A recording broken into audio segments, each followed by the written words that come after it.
You are looking live at a daily chart of the Dow Jones Industrial Average. And if you know me, and I'm leading with the Dow Jones, there's probably a problem somewhere else. Welcome to my daily review. This is Wednesday, July 17th, a date that will live in infamy on the Nasdaq. Ugh. That's why I'm starting with the Dow. There's some carnage in the tech stocks today, but the Dow continues to make new highs. It was up 244 points or 0.6% and closed at 41,198. So the Dow is the stronger of the indexes. Why is that? Well, because stocks like Home Depot, starting to rally now, broke above its downtrend line. And this is a component of the Dow Jones Industrial Average. It broke above its downtrend line last week as the inflation data was benign and the rates are perceived to be going lower. So and that was one that was making the helping the index. This is a price weighted index, so the higher the price, the more impact. JP Morgan broke out of that base. It had pulled back to its 21 and now making new highs. That one looks really good. And believe it or not, Intel, with all the carnage in the chip stocks, this one is rallying. Kind of it's like somebody asked me about this the other day. It just looked like it made a bottom here. How it made a bottom, then tested, retested so many times. So they couldn't push it any lower. So if it doesn't go any lower, it's probably going higher. I don't know how much higher, but we'll find out when they report earnings on August 1st. I'm not a big believer in Intel, but just acknowledging what's going on in the market, observing. This is Chevron. The oil and gas stocks were strong again today. Chevron was up more than 2%. So just acknowledging the strength. But the real drivers of the Dow was this, this is a $570 stock. It was up 4.5%. So this is really going to help the Dow Jones Industrial Average. And J&J reported earnings today. United Health yesterday, J&J today, and a nice strong move from those two. So that is why the Dow was higher. I got to get to the SPY here because something interesting on the SPY. I talked about that Whaley's breath thrust yesterday, and so immediately what happens, right? Everything falls apart, which is what the stock market does, right? It tends to fool the masses. That's why you don't want to follow the herd. This is the SPY, and the low from yesterday is 562.10. Now the high today was 560, so it's got a gap to fill there. So what I'm looking for and what needs to happen is it needs to bounce off that 10 right there, 557, and it closed at 558, and it needs to fill that gap within the next day or two, by Friday. The quicker the better. You don't want it, lollygagging around the 10, or even worse yet, trading down to the 21. So that's what I'm looking for in the SPY, to see if it can fill that gap a little quickly, and it's what it needs to do. Russell, it was down today, but it's had a heck of a move. You can see straight up from this bottom here, and when it's up like that, you've got to expect a little bit of a pullback. Yeah, same with TNA. It was down 3% today. Not really too bad, actually. The IWM down 1%, TNA down 3%, is 3 times leverage. So you could see that nice move, breakout, and now pullback. So I'm still very encouraged by this action, and one day of a 1% move lower is not going to change anything. A trend is not changing a day. So I believe the small caps are going higher, but we'll just see. Take it one day at a time. That's all. Okay, now I got to take you down the negative road here. The Nasdaq, man, this thing fell 512 points, 2.77%. And I talk about this every day when I go through the Nasdaq. This is our growth index for the most part. And they tell you that every time it gets like 6% above, it's a 50, it likes to pull back, so it did here back in May 31, and then it found its footing, rallied higher, got what was this here, 8.3%, came back to the 10, and now I believe it was this day there was the highest, it was 8.9%. So it was the highest peak above its 50 in this rally, and then it pulled back to the 10, kind of went sideways for a couple days. Indexes and stocks can correct via two ways, either by time and just going sideways for a long period of time and allowing the moving averages to catch up, or by price, where it just, comes down, whoop, all in one day, and this is what freaks people out. They don't like the stock market because, man, what happened? I thought I had big gains and they just all vanished and disappeared. Well, if you're in the market and this happens, it stinks because, you lose profits, or profits turn into losses. But if you're out of the market and want to get in, you're going, yeah, now it's time to get in here. It's below, it's 21, only, 3.6 above its 50 now, 3.6%. And it could take a trip down to that 50. I'm not saying it will, it could. I'm thinking, and it's going to, sanity is gonna prevail, and there's gonna be some buyers coming in. Stuff is getting really cheap. I'm gonna get to that in a minute. But the sell-off in the Nasdaq, which we know the stocks that drive the Nasdaq prior to their earnings reports, to me is healthy. I've said it, for the last week or so, that you don't want your stocks, at all-time highs, charging into, earnings reports, and then you have a good report, it sells off. So now they've sold off. And if they have a good earnings report, maybe they'll be rewarded, but we have to just wait and see. Okay, I'm going to get to a couple of the names here. Apple, this one was really extended, so pull back to the 10 is fine here for Apple. 228, not bad. Yeah, lost 3% today. With the Nasdaq down 2.7%, you could expect your growth stocks to be down anywhere from 6 to 10% today, and that's pretty normal. Microsoft, I wouldn't call Apple a growth stock right now, but maybe they will grow here in the future. Microsoft pulled back sharply today. Oh my gosh, almost down to the 50. The low is 439. It closed at 441. So not much of a bounce there from Microsoft. Meta sliced its 50 with volume. It's adios muchachos. If you own that one, see you later. You can always buy them back. So that's my rule. I mean, if you say slice to 50, I could show you, and I should do a video on stocks that have sliced their 50 and that was the end of them. They don't come back. So there's no guarantee this is going to come back. They're going to report earnings on the 31st, and they'll probably be strong earnings, and it'll probably trade back through 500. But for right now, you don't know how low this is going to go, and you don't know how long the selling is going to last. There are just no guarantees, and you have to practice risk management in the stock market, because you could lose a lot of money trying to argue with the market. And I'm not going to argue. I'm too old to argue. This is Google. Sliced its 21 today, which is not good. Usually when they slice their 21, they come down to the 50, and there's no guarantee they're going to find support at the 50. So Google reports next week. We're just going to have to wait and see what they have to say. Amazon, I think it's Prime Day. Is it Prime Day today? Yesterday, today? I don't know. Down 3%, little more than the index, pull back to the 50. Let's see if it finds support there. There's no guarantees. It's up a little bit in after hours. We'll have to wait and see. After hours, you can't trust people in after hours. Tesla, let me see here. This is a stronger, it fared better than most today. Down with the index about 2.6%, and just pull back to its 10 EMA. And that looks pretty good. They're going to report on the 23rd as well. So next week, it's going to be earnings bonanza. NVIDIA, wow, if you owned NVDS, you had a good day today, because this thing just sliced. I was really surprised in the move in NVIDIA today. I thought it would be supported at the 21. It wasn't. So that's an expectation breaker. Now I would expect it to be, supported at the 50, which is 115.03 today. So, but we'll wait and see. And like I said, if you own NVDS, NVIDIA short, essentially, um, you've been getting killed for years, right? Look at this.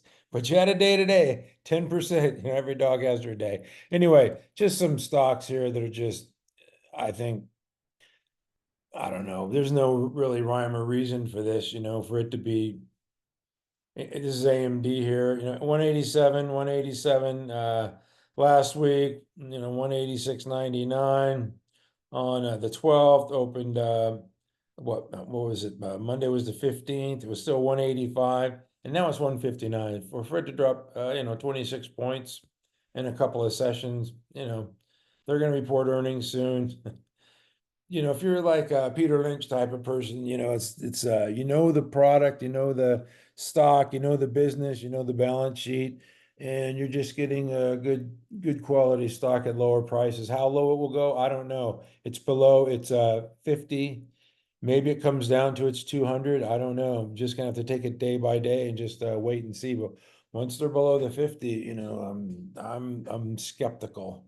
But we'll have to wait and see. Maybe somebody knows something. Maybe earnings won't be that good. Maybe the AI revolution is not working for them. We're just gonna have to wait and see. ARM pulled back to its that buy point there, the old 164 today, sliced its 21 though. So like I said, I just got through saying once they slice through 21, they usually come down to the 50. So maybe that'll come down to the 50, which was 142 today. But you can see it's rising quickly. Man, these things, there's a lot of carnage here. I'm sorry.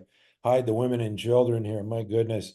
Broadcom, they did a 10-for-1 split, and you knew that added supply was going to, cause some churn in the stock. So it was down 8% today, man. And with the index down 2.7, that's about right. So wow, there's some really damage, and there's some damage in these charts here. They're going to need to be repaired. There's some broken charts. This is the SMCI. Now it's below its 50. This one, who knows? They could raise guidance tomorrow and go above 1,000 with this stock. But below the 50, you have to, like I said, practice risk management. There's no way I want to hold this thing below the 50. Everyone's different. They're just in it for the long haul and they're going to hold it, and that's fine, but not me. If I'm down 5% in any stock I sell, if the stock slices to 50, most of the times I'll sell unless I have, some sort of edge. But when they slice to 50, I like to get rid of them because I can always buy them back. Very rare that I would hold a stock below the 50. All right, anyway, who cares? CAMT, this one changed character today. I've been talking about this one, how it kept finding support there, broke out, found support at the 21, found support at the 21. So you expect it to find support at the 21. Nope. This one just went through the trap door, down 12%. That is pain. Somebody call a doctor. This is what is this? The 50 is 111.54, but it's a rising 50. Yeah, going up, 75 cents a day. So I don't know. Maybe it'll pull back to the 50 tomorrow and find support. They could also slice through. There's no guarantees that this is going to gain traction, stabilize, and rise again. It certainly could. I would expect it to find support, but it doesn't have to. There's no guarantees in the stock market. All right, CAMT. Oh boy, that looks rough. VRT, Vertiv Holdings, they're going to report on the 24th, which is next Wednesday morning, I believe. But below the 50, what happens below the 50? Below the 50, what was once support now is resistance. So it traded up to the 50 and got rejected. Now it's in no man's land between the 50 and the 200. There's no way you can for me, my style, there's no way I can hold that thing or buy it, hoping for a rally back through the 50. You're just gonna have to wait for earnings, and if they're good earnings and it starts, rebounding, then you can get back in. But for now, that's an avoid, a complete avoid. It's been a monster for a long time, and it just needed to form a base. It has needed it. Maybe it'll form, a double bottom base. It did take out the 82.81 here, so that would be, considered like a retest. So if it gains traction, starts rallying back through, building the right side of the base, you can get back in. So don't hold on to them and argue with the market. The problem today was ASML. That not that their earnings were bad, their earnings were okay. It's just they've been doing this for the last couple of quarters, and they just sandbag. So every time they report, and a lot is expected from this company because it's an equipment company, and it's got a monopoly on its product. But man, yeah, 13% haircut. That is painful. And then of course Micron, the data storage group, man, down 6%. So roughly 2 times the index. But the problem here is once again below the 50. Now let's see how long it takes to rally back up to that 50 if it can get through it, or if the 50 acts as resistance. But this is just an avoid here. There's no way, the stocks are radioactive right now. Cannot touch them. All right. Novo Nordisk, this one had been trading sideways for 6 weeks. Today sliced the 50 on Roche. Roche had some phase one data that was pretty similar to Pfizer's data from last week or the week before. Yeah, when it traded down to the 50, pretty similar, but these are phase one trials, folks. These guys are years and years away from, having a drug on the market. They got to have more trials. They got to file for an NDA. The FDA's got to approve it. They got to launch the drug. They're years away. Novo and Lilly are so far ahead. But if I'm a trader, I have this in a retirement account that I just not going to look at. But if I'm a trader, I have to sell that. So in a trading account, I had to dump Novo today because it sliced its 50 with volume. I'm sorry. I got to play by my rules in my trading account. I'm not going to argue. Lilly traded down to its 21. I thought it was going to really bounce nicely today, but it didn't. It just kind of squatted there. The 21 is 809, so it's, a tick below it. But, this thing has been on a tear. It's been up, what did I say, 12 weeks in a row?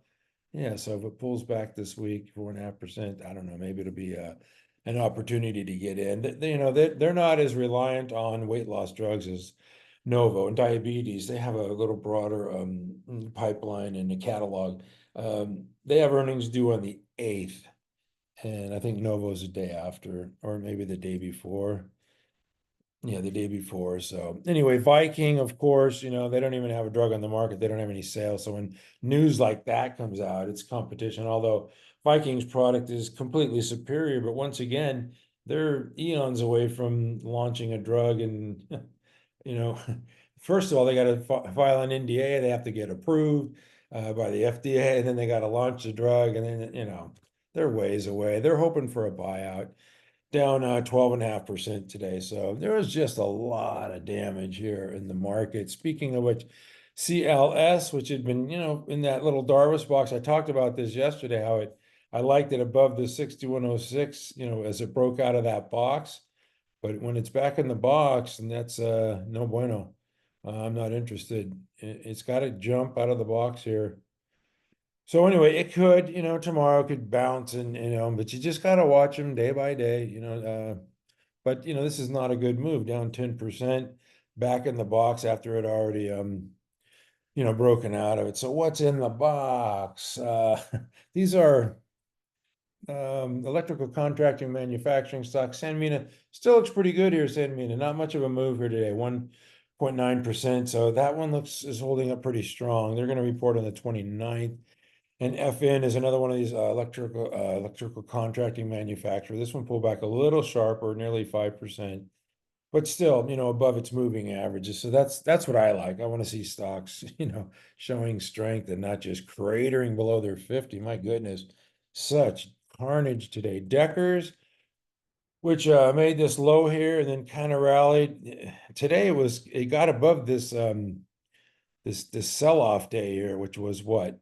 927. Yeah, it started off the morning pretty strong, 933. If I look at it in like a 5-minute chart, you can see how it opened today, nice and strong, and then just sold off all day. Deckers, they're going to report earnings here the 25th, which is next week, Thursday or something. So, they're going to tell their story, and I don't think there's any change in the story. So they're probably going to beat and raise, and they have a 6-for-1 stock split, and now it's under the 50 here, once again, so it needs to rally back through. You can see the short-term moving averages is now crossed below the 50, the longer-term moving average. So it's kind of in no man's land. They need to have a good report. The CEO is retiring, and I think there's some skepticism around that. On holdings, ONON had a nice day today, up 3%. Now above the 50, and that's what you want to see. Stock that trades below the 50 for a few days, don't forget it. You keep it on your watch list. Rallied through it yesterday, then powered higher today. So that looks pretty good. They're not going to report till August 13th. And then ELF. ELF, I talked about, I think I talk about it every day, but the CEO talked about the tariffs being, one of their, he's asked about what could, harm their business. And he talked about tariffs because they manufacture in China. So added tariffs in China could hurt their, margins. It's not going to hurt their business. It's going to hurt their margins because it's like a tax. And the CEO said they're not going to raise prices because their superpower and what their clients like, they want to take care of their customers, is their low pricing. And so they have that over the competition. He said they're not going to raise prices. So the tariff, which was talked about, by the two tough talkers that are running for president, um, I don't know if they're going to have, lift tariffs or, raise tariffs or not, but just on Wall Street, they shoot, first and ask questions later. So they hear the term tariff and the algos turn on the sell buttons and then there you go. So I don't know if there's going to be tariffs or not, but this thing sliced its 50. And so it's adios muchachos for me. I couldn't let a gain turn into a loss. I think I got about 172. But anyway, it doesn't matter. This thing, now that cup with handle pattern that ran up here to what was it? It was just last Friday, 219. Now it's just this thing needs when I talk about broken chart patterns, this is classic one right here in ELF. So yeah, they're the tariffs is just going to act like a tax for ELF. And so what it does is it deteriorates their margins, it erodes their margins. And they have some really strong margins, especially for that business. And they have, inexpensive products. And so that's the quandary there with ELF. So you're just going to have to let it do its thing here. I don't think the business has changed or anything. It's just the algos sold on the tariff talk. So that's the story with ELF. Datadog, it was upgraded yesterday, had a nice move, and then today, boom, right back to its 50. Down 7%, they report on August 7th. And that's pretty standard for a growth stock. When the index is down, nearly 3%, it's down 7%. So, not fun, but if you're, like I say, if you're out of it, if you're out of the market or you're out of this stock and you want to buy this stock, you look for stuff like this. Down to the 50, and then maybe it starts to bounce. We'll see. Let's take a look at the 5-minute chart here on, sold off into the close. And so I wouldn't be surprised to see this one open higher tomorrow. That's Datadog. ESTC is another one I like in the software. Names, more pain today, but just pull back to its 21. You can see the last 3 days just down to the 21, still in a base, and they're not going to report earnings for a long time, so that's not a factor. ZETA, I believe it was upgraded yesterday or today. Anyway, this thing broke out of a base, and this thing looked really strong. So didn't get the memo on the sell-off. And then a KD, another one that I like. It's just consolidating within its base. It broke above the downtrend line. Here, I think it looks pretty decent. But a little pullback today, down 1% when the index was down to 2.77. That's showing relative strength right there. So I like KD. TOST, kind of like the way this one was setting up too, but broke out and then pulled back, and it just had an inside day today. So I might put that one on my ready list if I feel frisky tomorrow. I get a little defensive when I see this type of reversal action. A lot of stocks made new highs today in reverse, so that's not a good sign. The new high page is like 6 pages long today, and most of them were negative. So that's never a good sign. Oh, and another one that I had on my ready list last week, I believe, but it was stalling, so I took it off, and now it's sliced its 50. Once again, slicing its 50 with volume. So it's adios muchachos. If you own that one, just got to cut it loose because you can always buy them back. That's just my rule. All right.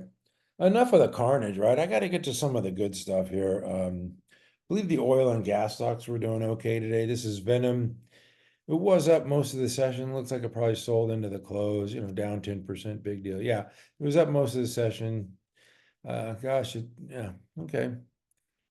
Not a big deal. Just kind of flat. It was up to 41.83, closed at 41.15, but oil and gas stocks were pretty strong today. FANG is another one that I had posted. Yeah, looks pretty good. That one should have been on the ready list. I don't think I did put it on, but probably be on tomorrow. Looks pretty good. Chevron, whenever you see The oil and gas stocks just they kind of trade together. It was up 2%. That was part of the Dow Jones um, stocks that did really well today. KGS is another one, yeah, on our ready list. It was up 1.6% today. Tidewater, put it on our ready list, and it pulls back to the 50, of course. Yeah, they all trade together, Marty. Sure they do. This one pulled back. I don't know if there was news or not. 5.4% down to the 50. Down goes Fraser. That's a real sharp move there. That does not look too good. So we'll see if it finds support there.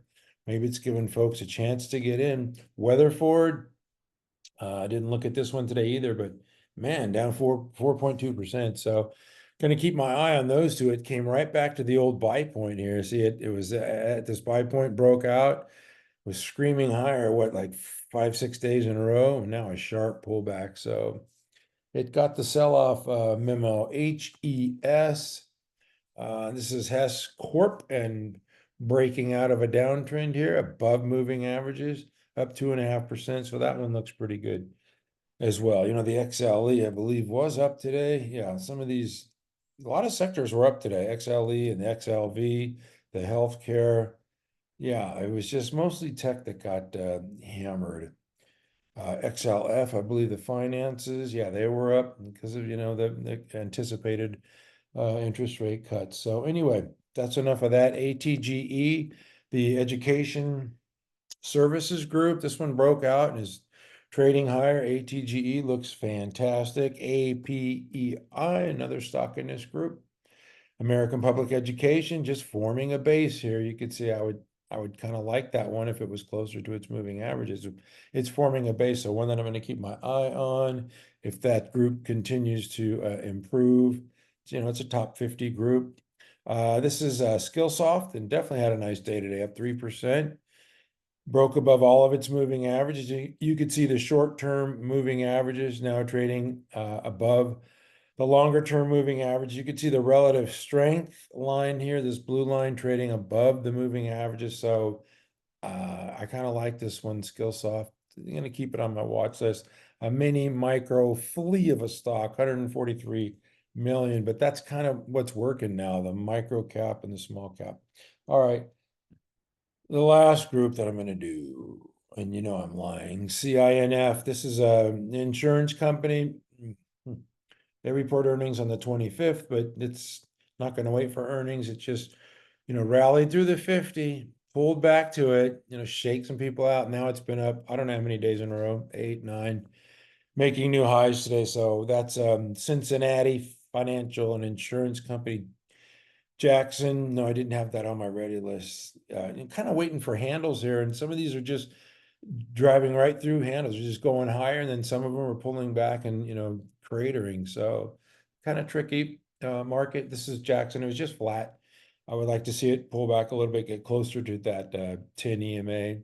But they're going to report on August 7th, so maybe that'll be a catalyst. And then, of course, Root had this massive move, and now it's just kind of consolidating. But if it wants to go higher above 80, I think that's definitely something to watch. And then, of course, if you're talking insurance, you got to talk about the bro.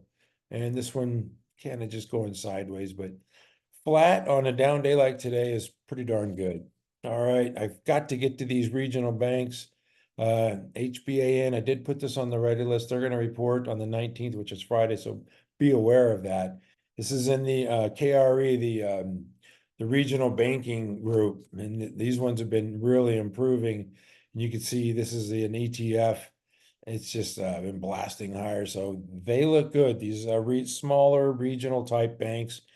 TFC, this one's not too small, 57 billion market cap. This is Truist, but you can see the breakout from this cup with handle pattern, and it's just ripping higher. So there's definitely strength in this market.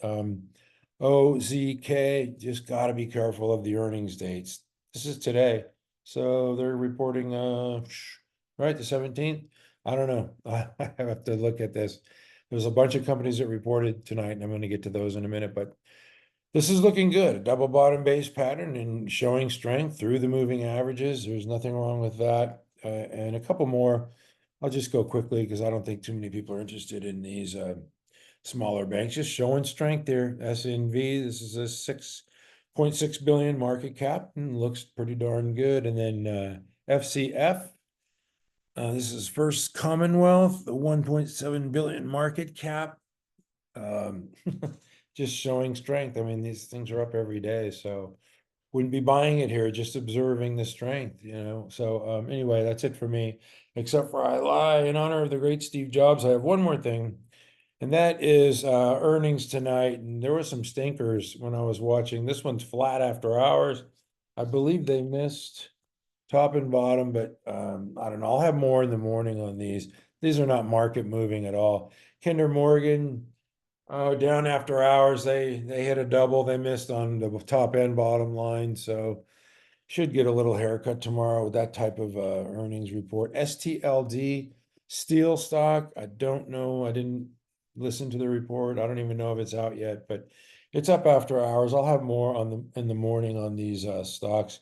AA, this is a mining stock, up 1% after hours. You know, it's below its 50. We'll have to see. I'll have more on the report in the morning. Equifax, I did see where they beat top and bottom line, just flat after hours. So, like I said, I'll have more in the morning on that. And then DFS, which is Discover Financial, and then the financials are strong. It's up nearly 4% after hours. You can see it broke out of this base, pulled back today ahead of the earnings report. That looks like you know, classic action here where it consolidates and pulls back to a moving average and then blasts higher. And obviously, I don't know, up 4%. Somebody likes the earnings report tonight, but like I said, I'll have more in the morning. And anyway, if like I said, if you're out of the market and want to get in, you'll love days like today. If you're in the market and you're holding and your stock goes down 5, 6, 7, 10%, in some cases even more, like I showed you, that's a lot of pain to take. So I don't like pain. I sell when my stock, if I'm down 5%, I don't take losses greater than 5%. I sell them. Usually I sell them at 3 or 4% because I know the trade's going against me and I just bought wrong. Might be the right stock, wrong time.